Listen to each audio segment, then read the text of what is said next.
Have you heard of the game Bitlife? It's a text-based game that you download on your phone that lets you make choices and develop your Bitlife by aging them up. I found it while looking for a game to occupy myself during a 6-hour flight, and against all odds, I got hooked to it. I'm not much of a gamer, unless you count Candy Crush, but for some reason this game really drew me in. All the options and unique scenarios just kept me coming back for more. My first, Bitlife, died as a mid-level salesman. The next was a famous musician. The one after was a notorious serial killer. Every new Bitlife was different, and every one more interesting than the next. One day, I was lying on my couch, sipping on a vitamin water as my latest Bitlife lived out his final years. He was a very successful CEO, married to his partner for 40 years, and was the loving adopted father of 2 boys. The black death screen popped up as I aged him up one last time. Gary Newell died at the age of 82. He passed away peacefully in his sleep. I let out a satisfied sigh. Gary lived a very fulfilling, very successful life. I took another sip of my water, letting the silence of my apartment envelop me for a few moments. I checked the time. 9:18 p.m. enough time for me to start a new life. I clicked the little sperm icon to start again. My phone froze, the screen becoming unresponsive for a few seconds. Frustrated, I locked and unlocked the screen to try to get it to work again. It flickered back to life, the app opening again. I gasped as double-checked the new name. Rita Thatcher. The exact same name as me. I let out a laugh, trying to imagine what the chances are that the random name would be mine. I decided I was going to give little Rita the best life possible. Make her a CEO or a famous painter. Maybe even a movie star. Feeling excited, I took a look at the information screen. I was born a female in Glasgow, UK. My eyes went wide as I double-checked the location. I was born in Glasgow. My excitement slowly faded to a dull sense of dread as I continued to read. Born November 28th. Same day as me. The feeling of dread grew as I read the names of the parents. David Thatcher, writer. Age 29, Willow Thatcher, police officer. Age 27. Those are my parents' names. My dad was a writer, and my mom was a police officer back in those days. I quickly did the math, and the ages also matched. With shaking hands, I clicked Age Up. Age, 1 year. My mother and father had a baby boy named Jensen. My blood turned to ice as I read the text again. No way. I said to myself over and over, unable to believe that this is really happening. My stomach wrenched itself into knots as I thought of my poor, sweet brother. I clicked Age Up. Nothing showed up for age 2 and 3.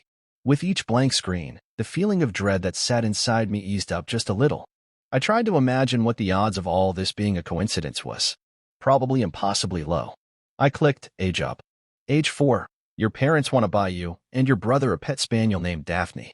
I let out a shriek as I dropped my phone and scrambled to the other side of the couch.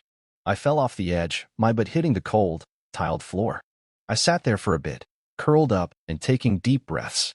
I remembered Daphne's sweet, brown eyes and golden coat. My parents got her for Jensen and I when I was 4. She was my sweet angel, my best friend for 5 years. I sat on the floor for a few seconds more as the weight in my stomach eased up enough for me to get up.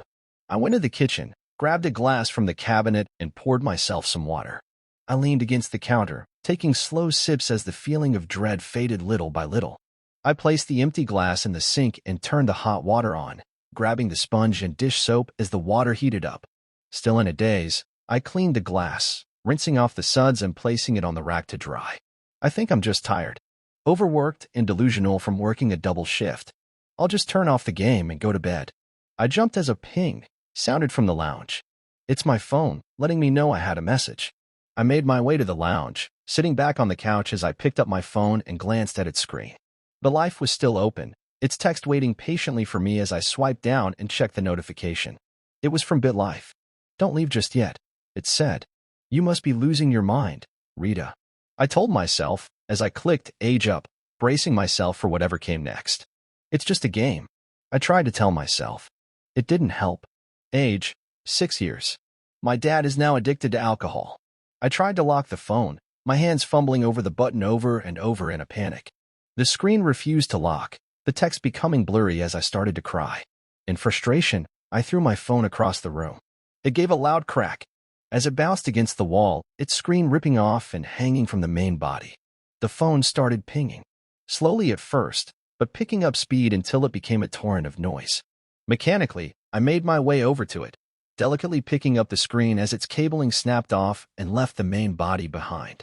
Impossibly, notifications flooded across the top of its lit screen. "Don't leave just yet, Rita," it said, all from Bitlife. I watched as they flickered by.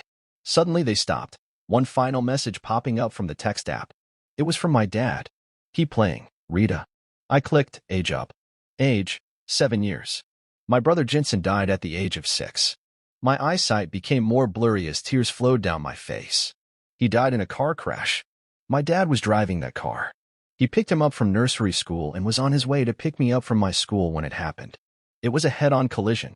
The police found my dad over the limit and halfway across the other lane. Another notification, this time from my mom.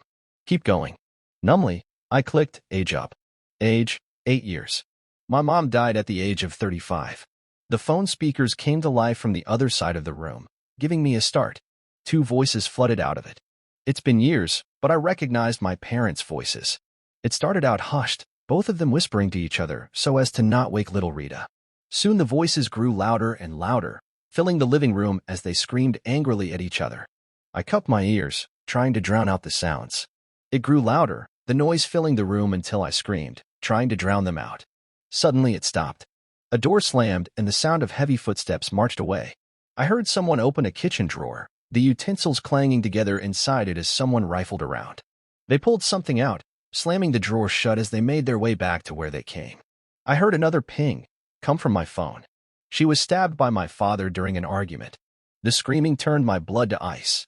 It started off loud and shrill, the sound reverberating throughout the house. It started becoming hoarse and choked, before cutting off to a gargling silence.